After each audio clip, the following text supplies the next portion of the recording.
Hey, howdy, hey, this is Dale and Josh. Okay, one of us woke up this morning. Let's do a little salty. Why is that? Oh, yeah, you saw our last video. You were kind of in our last video. Anyway, so now that Josh recovered and I've recovered from my terrible flesh wounds in the face, I want to bring back random crap. We got email saying, what the hell's going on? Where's the random crap? And I said, why aren't you purchasing the random crap? They said, that's a good idea. So they gave us $200,000. So we got them 18 packs of random standard crap. So, without further ado, let's be mad that you opened my bundle. Oh, I'm sorry, open something legendary. Yeah. I was kind of hoping that we alternate words, but I didn't specify or tell you that beforehand, so I couldn't expect you to do that. But yeah, let's be mad I opened your bundle. Wait, no, let's open something legendary. So, first thing we see is Queen of the Ice, or Queen of Ice. She doesn't get the second word there, the. And we got some Rakdos crap. So, I wrote it on how I feel about standard right now. I mean, I haven't seen anything played since we can't play standard or anything in store. And, oh, cool. There's a Love Struck Beast alternate art. I don't know, I'll put it up to the side because I'm not counting those. I don't know, Josh, what do you think about the alternate art? The concept is an idea. Is it overdone, do you think, or is it a cool little thing to throw in? I disagree. Sorry. By the way, while you're about to talk, Erebus just made an appearance, so that's like number one. So actually, go ahead and answer the question. I think if they only did a select few cards, it would have been cool. But now it just seems like they're doing all these things that have to be alternate art. Then they're doing the borderless stuff too. So it just seems like they're flooding at this point with it. Would you say it's agonizing? Somewhat. Okay. I was just looking for a thing you set up and it kind of actually worked out. It was almost like a story time. So, I mean, you have to be lucky to have a good one. Oh, Nyx Lotus. Very nice non-mythic rare there. I think, what, like $4 or $5 right now. So we're going to open 4 Ugins, all the foil, signed by actual Ugins. Okay, that's or we can open one of the many Photoshopped fairies.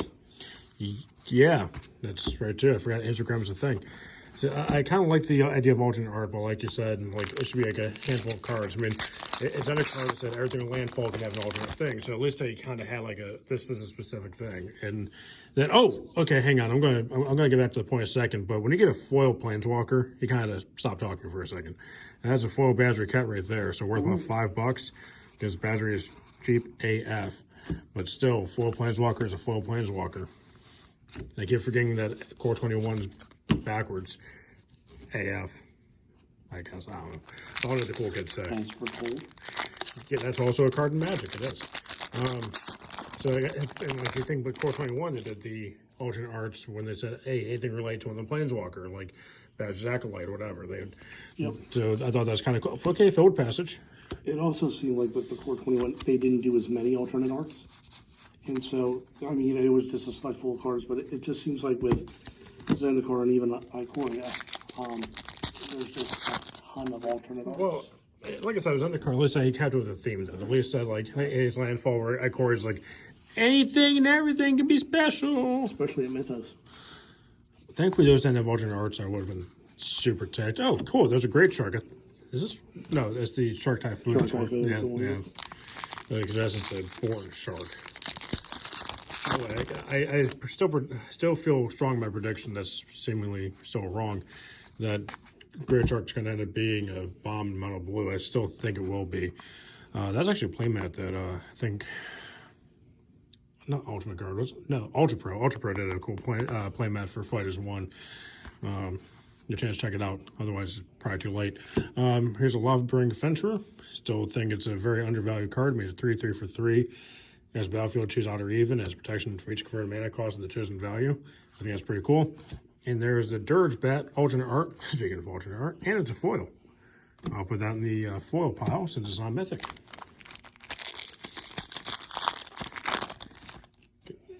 I kind of like the comic book art though. I mean, I can't be mad at that. Like that's Dirge Bat, yeah. Like even like the Volpiki, which is like an okay card, but I mean that's still pretty cool art. This doesn't feel like a Magic card though, but Oh, there's a Necropanther, and there's another alternate art. This one, the Phoenix guy. And there's an Essence Symbiote.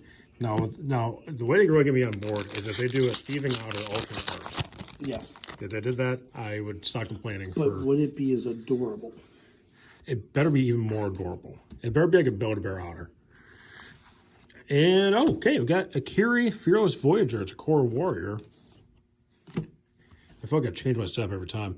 I actually haven't really highlighted this card in other videos, so I'll take a few seconds to do that now.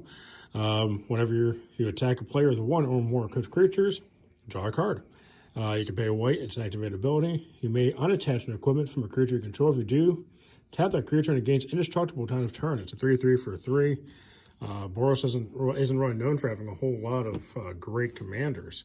But that's one I think could be very well done. Might actually replace Nahiri Lithomancer from the pre-con deck from Commander 14 as an equipment matters type deck. It gives you access to red. And there's a Ruin Crab worth about 50 cents or a buck or so. Or anyway, here's a flip land, undo inversion. And if you invert the card and flip it over, you'll get the Sky Ruins. And it's one of those cool flip lands we've highlighted a few times on this channel. I'm sure other more popular, better Magic channels will also highlight it and went into great detail about it. And there's a, like I said, anything that has landfall gets the alternate art treatment. Landfall, alternate art treatment.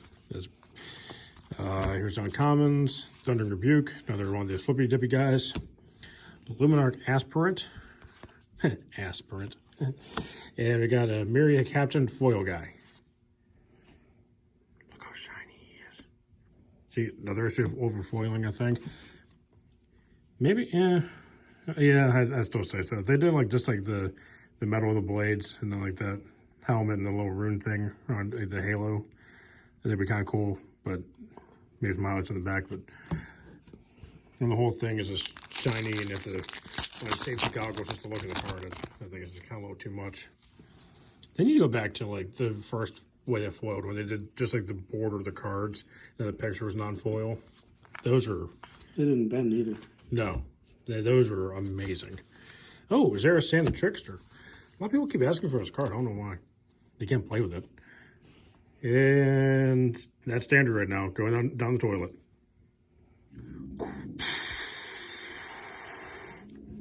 That's supposed to be a toilet sound, but it just sounded like me breathing horribly.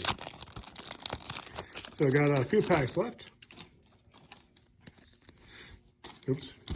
Yeah, there we go. Let's see what we have here. Okay. Got a Tendon Healer. I forgot that's a cleric. We got Horn Beetle, Low Mage Domination, and a Pathway. Oh, there's okay. Okay, that's just a little bit of dust. I thought that was like a bend. I was like, oh, that would be terrible. So, like I said before, this turns into the Black Pathway. I'm actually quite a fan of these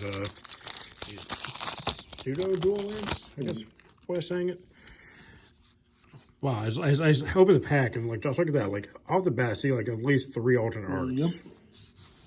Josh, I think I'm back on board with the Team Josh on this one. It's just way too much. Granted, there's off landfall, but landfall is a big mechanic in any Zendikar set. So it's kind of like you're saying, oh yeah, X% of them, that's a pretty big chunk. So here's another opinion that I have on it too. Yeah, I'll let you finish the thought, then I'll get excited about the card I just saw. So with the alternate art stuff, there's that. And then obviously no in-store events right now because of COVID. But when you look at the promo packs that come out with it too, there's going to be at least 5 cards that are the alternate art cards that are coming out in that promo pack. Yeah, that's true. That's so right they're too. doing those 5 cards for that plus whatever else for the other set. If they would just limit it to those 5 and then not even put them in all the promo packs, but like you just have your regular pack chance of getting it, that would even be better than just flooding the packs. Like I think too, they did like the way that they did. I think it took 1 per box, so you get foil basic land. If they did something like that, it kind of had like a Willy Wonka golden ticket type deal. Right. And you don't have to be like expensive cards or anything. If you just pick an alternate take on a common. It's like I talked before on this channel about like Planeswalkers, like when they first hit, like back before original Astrod, I forget what set they came out. Someone be sure to fact check me in the comments. You're still watching 10 minutes in. But when they first came out with them, it was like a big freaking deal. And nothing is War of the Spark, which I thought was a very good set. But when every single pack is a Planeswalker, it loses its appeal. Yep. And then when you have nothing against Basri, because I actually like that card a lot in Commander, I think it's great. But when you have Basri, it's like a $3 or $4 card, and no one's really excited, like, oh, this is another Mythic. And then you look at Ikoria, which you're opening random crap with that. You have, just a normal Narset or whatever, or the nose picker guy from biology class, forget his name, but Luca the nose picker. So you have those guys, and you get a regular one. You're like, oh, this is the regular one. It's not the alternate art. It's not the foil. It's not this, that, or the other. Or you open one of like 24 different versions of Teferi, just lose its appeal. Yep. So it's the same thing with opening something special. It's like you just kind of become numb to it. But you'll never get numb to this. A Forsaken Monument. Nice. So I think you made up for the $20 million that I charged you for this video.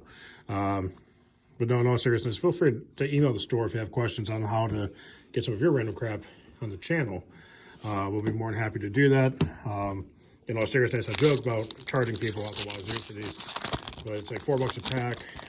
But we usually do like 18, or you basically, you toss a number. And then we could do a little bit of a discount. Same thing when we do box opening videos. We take a couple bucks off just for long as to have more content.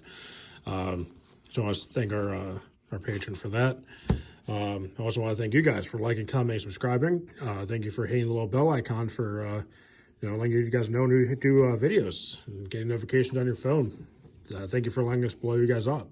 Thank you for doing the thing where you share on your Instagram pages and all the other fun stuff. So thank you for doing all you do. And yep, this is pretty much how to close the video.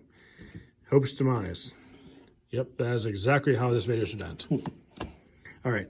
Thanks again, everyone. And for Josh, we're signing off. See you next time.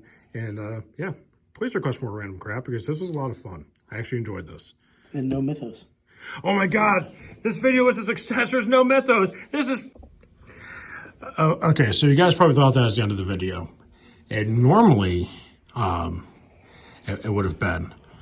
I'm going to have Josh edit a part out. If you guys put together what I'd said after I celebrated the lack of mythos, that's not who I am as a person, and I sincerely apologize for my behavior. It was unprofessional. It was uncalled for. I was younger then by a few minutes.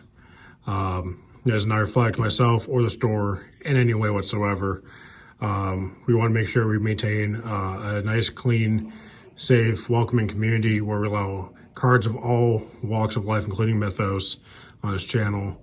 And again, I feel horribly if I offended anyone with a strong, vulgar language that I may or may not have used. So again, I am really sorry, and I sincerely apologize. I want to thank Josh for editing the best he could. So, but if you guys picked up what I was saying, I said, fuck. I got you. I almost said it. I almost said it again.